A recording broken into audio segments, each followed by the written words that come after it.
नमस्कार मंडळी, चला तर आणखीन एक छान असा व्हिडिओ अगदी नेहमीप्रमाणेच तुमच्याबरोबर शेअर करते. आणि आज की नाही मी एक रेसिपी दाखवणार आहे, पण त्याच्यापासून आपण दोन प्रकार करू शकतो, व्हेज आणि नॉन-व्हेजसुद्धा.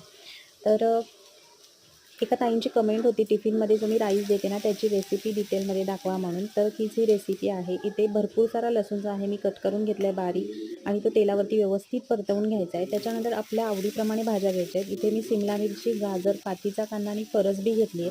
थोडासा पातीचा कांदा आहे तो मी या भाज्यांमध्ये मिक्स करून परतवून घेतलेला आहे, आणि बाकीचा जो आहे तो ठेवून दिला आहे साईडला. तर भाज्या आहेत त्या हाय फ्लेमवरतीच आपल्याला परतवून घ्यायच्या आहेत. खूप जास्त शिजवायची गरज नाही, कारण ह्या जेव्हा अर्ध्या कच्च्या असतात की नाही भाज्या, त्याच तेव्हाच चवीला खूप छान लागतात. त्याच्यामुळे जास्त शिजवायची गरज नाही, आणि त्यांना लागेल भाज्यांना एवढंच मीठ मी टाकलेलं आहे. त्याच्यामध्येच रेड चिली सॉस आणि सोया सॉस टाकून घ्यायचं, आणि व्यवस्थित हे मिश्रण एकसारखं व्यवस्थित परतवून घ्यायचं. त्याच्यानंतर भात जो आहे की नाही मी आधीच शिजवून घेतलेला, आणि भातामध्ये मीठ टाकलं होतं शिजताना, त्याच्यामुळे भाज्यांना लागेल इतपतच मीठ टाकलेलं आहे.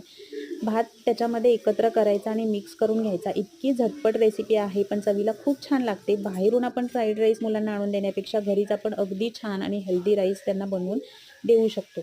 त्याच्यानंतर की नाही एक कमेंट होती, की मी जेव्हा फ्राईड राईस आणि अंडं देते आणि त्याच टिफिनमध्ये फ्रूट्ससुद्धा असतात, तर ते नॉनव्हेजबरोबर फ्रूट का, असं म्हणून मला विचारलं होतं.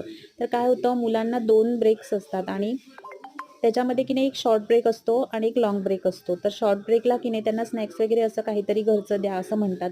तर त्याच्यामुळे मी काय करते, स्नॅक्समध्ये काहीतरी तळलेलं वगैरे रोज-रोज देण्यापेक्षा की नाही मी त्यांना फ्रूट आणि ड्राय फ्रुट्स खायला देते. कारण अगदी कमी वेळाची सुट्टी असते, आणि मुलांना 4-4 डब्बे न्यायला दिले ना का मग ते कंटाळासुद्धा करतात. म्हणून मग मी एकाच डब्यामध्ये त्यांना हे सगळं भरून देते. त्याच्यामुळे ड्रायफ्रूट आणि फ्रुट्स जे आहेत ते शॉर्ट ब्रेकला ती खाऊन घेतात, आणि नंतर मग 1 दीड-2 तासानंतर त्यांना दुसरा ब्रेक असतो. त्यावेळेस ती भाजी चपाती वगैरे हे सगळं खात असतात. त्याच्यामुळे नॉनव्हेज बरोबर फ्रुट्स खाण्याचा प्रश्न येत नाही.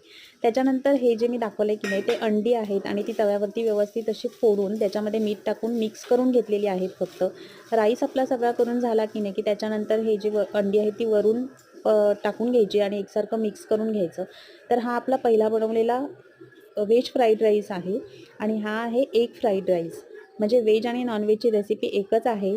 तर आजची रेसिपी कशी वाटली नक्की कमेंट करून सांगा, आणि व्हिडिओ आवडला असेल तर लाईक, शेअर अँड सबस्क्राईब.